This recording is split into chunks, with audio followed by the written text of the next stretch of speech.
आप लोग को बता दें 8 भाई बहन मतलब रहे हैं और मुझसे बड़े जो 7 भाई बहन थे वो माँ को अम्मा ही कहते थे और पिताजी को बाबू कहते थे और मैं जो 8वीं और अंतिम थी वो मम्मी पापा कहते थे। तो मैं माँ को अम्मा करके संबोधित कर रही हूँ, कहती हूँ कि धधकती धूप में शीतल हवा का रूप है अम्मा, ठिठुरती ठंड में सुंदर सुनहरी धूप है अम्मा, सुघड़ मुझको बनाने के लिए वो डांटती अक्सर, सुघड़ मुझको बनाने के लिए वो डांटती अक्सर, मगर मीठे शहद से यूं लबालब धूप है अम्मा। बहुत बहुत धन्यवाद। और आइए एक गीत, भूमिका इतनी सी है कि एक नवविवाहित युवक अपनी पत्नी से क्या कह रहा है।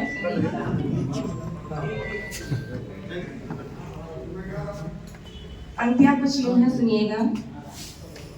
सुनो प्रिय ना समझी में तुम मत करना आघात, सुनो प्रिय ना समझी में तुम मत करना आघात,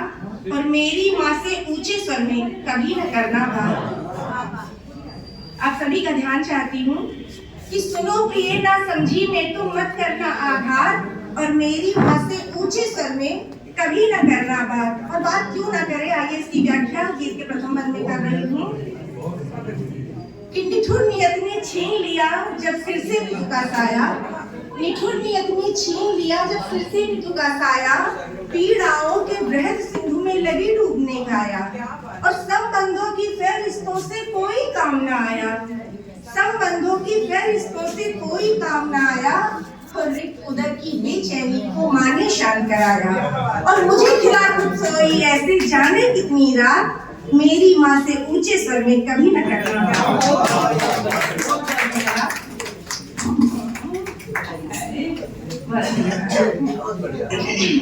और आइए गीत में दूसरे बंद की तरफ लिए चलती हूँ, कहती हूँ कि माँ का वैधव्य उन्हें अक्सर करता था अपमानित।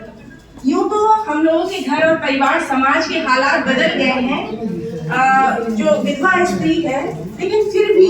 किसी भी मांगलिक कार्य में उसको लोग अभी भी आगे नहीं करते हैं। वहां से पंक्तियां मैंने ली है कि माँ का वैधव्य उन्हें अक्सर करता था अपमानित, सामाजिक मंगल कार्यों से होती थी निष्कासित, मगर किसी का हाथ न थामा बस मेरे ही खातिर, धैर्य और संकल्प शक्ति से किया शिखर पर ये से, और सृजन स्वामिनी ने हर्षण की ममता की बरसात, मेरी माँ से ऊंचे स्वर में कभी न करना। बहुत बहुत धन्यवाद। और आइए गीत के अंतिम बंद की तरफ आप सभी को ले चलती हूँ। वो युवक अपनी पत्नी से क्या कहता है, सुनिएगा कि माँ कठोर कुछ कह भी दे तो दिल से नहीं लगाना, क्योंकि जब माता पिता बुजुर्ग हो जाते हैं तो जो बात कहते हैं तो शायद बच्चों को अच्छी नहीं लगती है। कारण यही होता है कि माँ बाप तो अपने बच्चों को हमेशा ही बच्चा समझते हैं, लेकिन बच्चों को लगता है कि माँ पिता कुछ ज्यादा बोलने लगे हैं और उनकी बातें कड़वी लगती हैं। तब वहां से पंक्तियां कहती हूँ कि माँ कठोर कुछ कह भी दे तो दिल से नहीं लगाना, और नेह और संयम के तर्क को अंतस में उपजाना, और प्रीत पूर्ण व्यवहारिक जल से, प्रीत पूर्ण व्यवहारिक जल से रिश्ते हरित बनाना, और घर आंगन में हंसी खुशी के अमृत पुष्प खिलाना, और ध्यान हमेशा रखना माँ का, ध्यान हमेशा रखना माँ का, दिन हो या फिर रात, मेरी माँ से ऊंचे स्वर में कभी नहीं, मेरी माँ से ऊंचे स्वर में। बहुत सुंदर, बहुत सुंदर, बहुत शानदार।